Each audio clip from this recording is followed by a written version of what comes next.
ಸ್ನೇಹಿತರೆ, ಈಗ ನೇರಳೆ ಹಣ್ಣಿನ ಸೀಸನ್ ಬಂದಿದೆ. ಸೊ ನೇರಳೆ ಹಣ್ಣನ್ನು ತೊಳೆದಿದ್ದೀನಿ. ಇದನ್ನು ತಿಂದ್ಬಿಟ್ಟು ಇದರ ಬೀಜದ ಜೊತೆ ಏನು ಮಾಡಬೇಕು ಅಂತ ಇವತ್ತಿನ ವಿಡಿಯೋದಲ್ಲಿ ತಿಳಿಸ್ಕೊಡ್ತೀನಿ.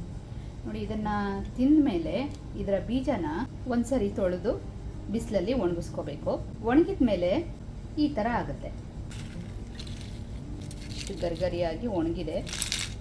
ಈಗ ಇದನ್ನು ಪೀಲ್ ಮಾಡ್ಕೋಬೇಕು.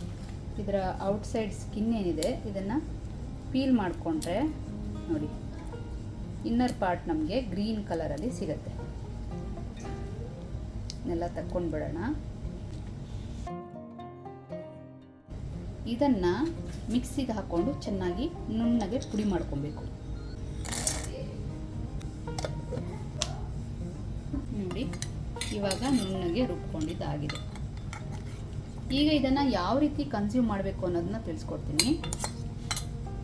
ಇದನ್ನು ಒಂದು ಯಾವುದಾದ್ರೂ ಏರ್ ಟೈಟ್ ಬಾಟಲಲ್ಲಿ ಹಾಕಿ ಸ್ಟೋರ್ ಮಾಡಿ ಇಟ್ಕೋಬೇಕು.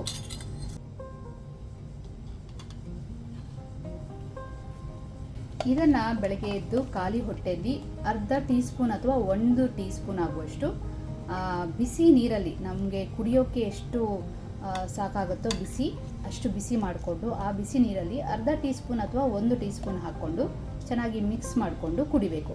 ಇದು ಕುಡಿಯುವಾಗ ಸ್ವಲ್ಪ ಒಗರು ಇರುತ್ತೆ. ಅದೇನಾದರೂ ನಿಮಗೆ ತುಂಬ ಕಹಿ ಅಂತ ಅನಿಸಿದ್ರೆ ಇದಕ್ಕೆ ಸ್ವಲ್ಪ ಜೇನುತುಪ್ಪನ ಮಿಕ್ಸ್ ಮಾಡಿಕೊಂಡು ಕುಡಿಬಹುದು. ಇದರಿಂದ ಏನಾಗುತ್ತೆ ಅಂದರೆ ಇದು ಡಯಾಬಿಟೀಸ್ಗೆ ತುಂಬಾ ಕಂಟ್ರೋಲ್ಗೆ ತರುತ್ತೆ, ಮತ್ತು ನಮ್ಮ ಗಟ್ ಹೆಲ್ತನ್ನು ಇಂಪ್ರೂವ್ ಮಾಡೋದಕ್ಕೂ ಕೂಡ ಇದು ನಮಗೆ ಹೆಲ್ಪ್ ಮಾಡುತ್ತೆ. ಸೊ ನೇರಳೆ ಹಣ್ಣಿನ ಸೀಸನ್ ನಡೀತಾ ಇದೆ. ಎಲ್ಲರೂ ಈ ರೀತಿ ಜಾಮೂನ್ ಹಣ್ಣನ್ನು ತಿಂದು ಅದರ ಸೀಡ್ಸನ್ನು ಬಿಸಾಡದೆ ಈ ರೀತಿ ಪೌಡರ್ ಮಾಡಿ ಖಾಲಿ ಹೊಟ್ಟೆಯಲ್ಲಿ ಇದನ್ನು ತಗೊಳ್ಳೋದ್ರಿಂದ ತುಂಬಾ ಒಳ್ಳೆಯದು. ಸೊ ಇಂದಿನ ವಿಡಿಯೋನ ಇಲ್ಲಿಗೆ ಮುಕ್ತಾಯಗೊಳಿಸ್ತೀನಿ. ಮತ್ತೊಂದು ವಿಡಿಯೋದೊಂದಿಗೆ ಮತ್ತೆ ಸಿಗ್ತೀನಿ. ನಮಸ್ಕಾರಗಳು.